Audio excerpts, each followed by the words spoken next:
chest can be very challenging for many guys, especially the upper portion of the chest. But developing your chest will enhance your physique, and it'll make everyday tasks like opening a door, getting up off the floor, and lifting heavy objects much easier. Unfortunately, many guys are stuck, unable to add any more muscle mass to their pecs. So today I want to go over some solid tips that are backed by science and proven to help your chest grow. And the first one is to use a bodybuilding bench press style rather than a powerlifting one. Now I know I might get some flack for this since bench pressing like a powerlifter seems to be very trendy lately, but I'd like to go over some of the differences. The main difference between the two bench pressing styles is that with the powerlifting bench press, you would focus on keeping the range of motion as short as possible because that helps you lift the most amount of weight possible. The two main ways that you can decrease your range of motion are by either using a wider grip or by creating a more pronounced arc in your lower back to bring your body closer to the bar. On the other hand, a bodybuilding bench pressing style would still require you to keep your back arched, but much less of an arc in order to increase the range of motion. That's because for maximum muscle growth, it's simply better to train your muscles through a full range of motion, thanks to three main benefits. The first is that a full range of motion on the bench press will produce higher levels of muscle activation. Second, different parts of a movement emphasize different parts of a muscle, and by going through a full range of motion, you're able to train the muscle in its entirety. And third, it's beneficial to overload your muscles in their stretched position, and going through a partial range of motion isn't able to do that quite as well as a full range of motion. So if your goal is to maximize muscle growth, a bodybuilding bench pressing style is more effective than a powerlifting one. Another thing that'll help is to focus on pressing your hands inwards during barbell bench pressing and dumbbell hex pressing movements. This is a simple technique adjustment that you can use to maximize chest growth. When you're bench pressing, imagine that you're trying to bring your hands together. This obviously won't happen because the barbell is fixed and it won't bend, but by focusing on squeezing your hands together, it'll increase chest activation because one of the primary functions of your chest is to perform shoulder horizontal adduction, which is basically a fancy way of describing bringing your arms from really wide out at your sides in together towards the midline of your body. So by squeezing your hands together on the bar, even though your hands will stay in the same fixed position, it'll increase the tension placed on your chest. The next thing you should do if you've consistently been training for some time now is to increase chest workout frequency, or in other words, simply train your chest more often. This doesn't apply to beginners because if you're new to the gym, research shows that you only have to train each muscle just once per week for optimal gains. So as a beginner, you can follow a typical bro split by, for example, training chest, shoulders, and triceps on Monday, legs on Wednesday, and back and biceps on Friday. You can also spread the training volume out over more sessions and just focus on one muscle group per day. The point is that as a beginner, hitting each muscle just once a week is enough to grow. However, once you've passed the beginner stage and you can no longer increase the weight you use almost every workout, you'll need a higher training frequency to maximize gains, as shown by 2016 systematic review and meta-analysis.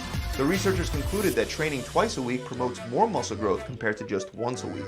And another analysis found similar results, attributing much better muscle and strength gains for each additional workout per muscle per week. Even when total training volume was similar between the groups that trained each muscle more frequently outperformed the ones that crammed the same number of sets and reps into fewer sessions throughout the week. Now, whether you should train your chest 2, 3, or even more times per week depends on your particular situation and how much training volume you currently do per workout. Some people recover faster from their workouts than others, and some people need more overall volume per week to stimulate chest growth. But overall, as an intermediate or advanced lifter, it's ideal to train each muscle at least twice per week. If you've been doing that and your chest still isn't growing, you can try to add a third chest day. This should help because as you get closer to your genetic muscle building potential, you'll have to find ways to increase weekly volume to make additional gains. Another thing that many people do wrong is they don't go low enough on both dumbbell presses and barbell presses.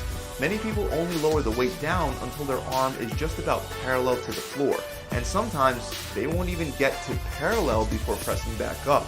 It's important to understand that when you perform a pressing exercise, the lockout portion of the movement is primarily done by your triceps instead of your chest, which is more engaged during the lower portion of the press. So if you only lower the dumbbells halfway down, you're not going to optimally stimulate your chest. Instead, you're going to place most of the emphasis on your triceps.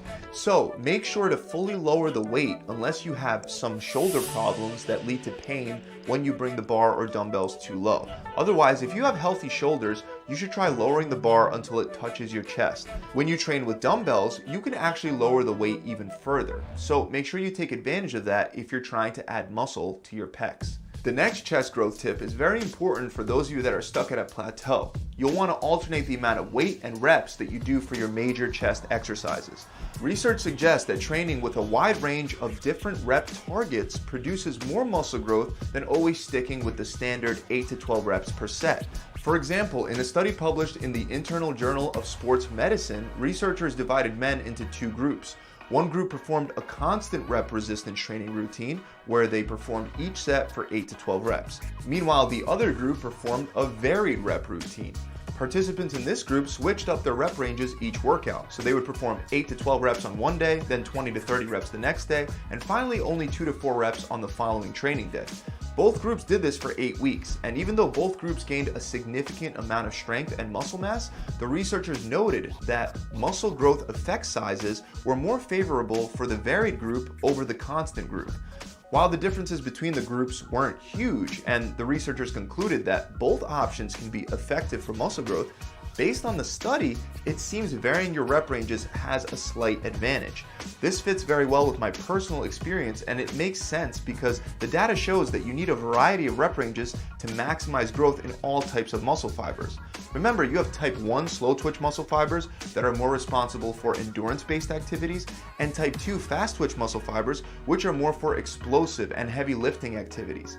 By varying your weight load and rep ranges with your chest exercises, you'll get more strength development out of the low rep heavy weight sets.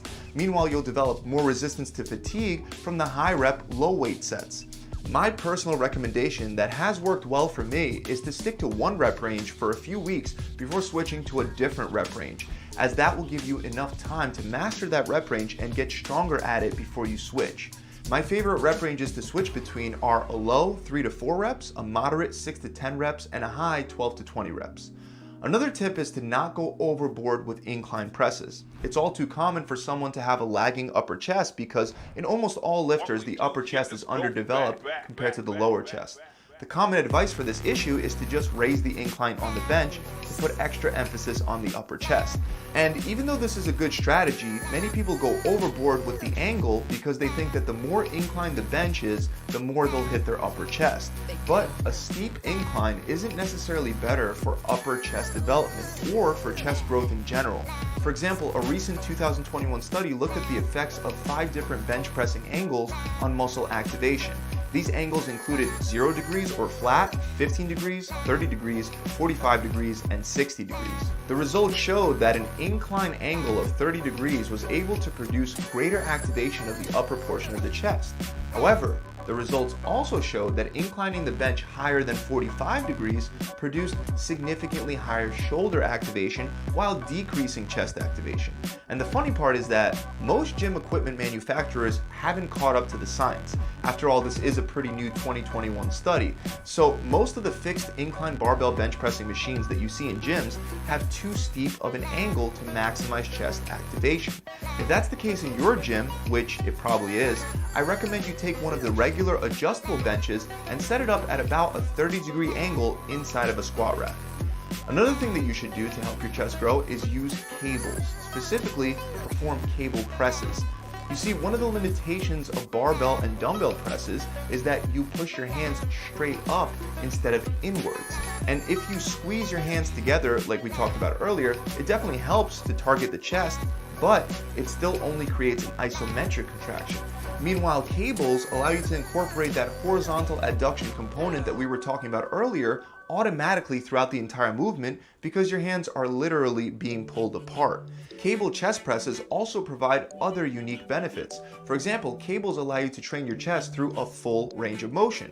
Cables also provide a more favorable strength curve where the resistance is the same throughout the entire exercise.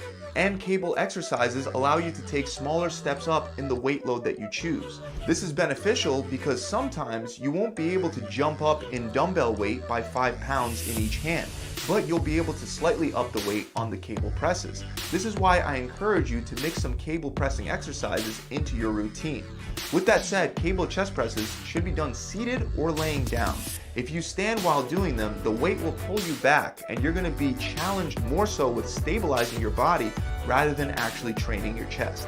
The next tip is to upgrade your flies. Most people perform flies with dumbbells on a flat or inclined bench with their hands in a neutral position. And even though this is totally fine and it will help with your chest development, you can get an added benefit by also performing cable chest flies with your hands in a pronated position. So your thumbs would be facing each other instead of your palms facing each other. Believe it or not, when your palms face each other, the chest muscle is in a disadvantageous position from a mechanical standpoint because the muscle fibers of the chest don't have a direct line of pull. By mixing in cable flies with your palms facing down, you can train your chest from a position that makes it easier for your chest muscles to fire from. Keep in mind, you don't have to give up regular flies with your palms in a neutral position, but it's great to mix in this variation with your palms down as well. Also, there's a reason why I keep specifically referencing cables when it comes to flies, and that's because cable flies have a more favorable resistance curve than dumbbell flies.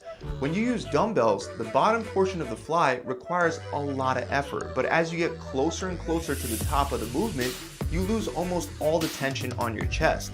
Using cables fixes this by keeping the tension on your chest the whole time. Finally, I saved the most important tip for last, and that's to make sure that you're consistently trying to increase the weight load that you can lift for a particular rep range that you're targeting. Without applying progressive overload, you won't be able to add much muscle onto your chest past those initial beginner stages. So regardless of which rep range you're targeting, you need to use a weight load that's challenging, and you need to try to increase that weight load over time. Even increasing the weight by 5 pounds is a huge step forward. If you've been training for a while, upping your weight by just 5 to 10 pounds can take weeks or maybe even months. But by being consistent, those little increases will add up to big gains over time.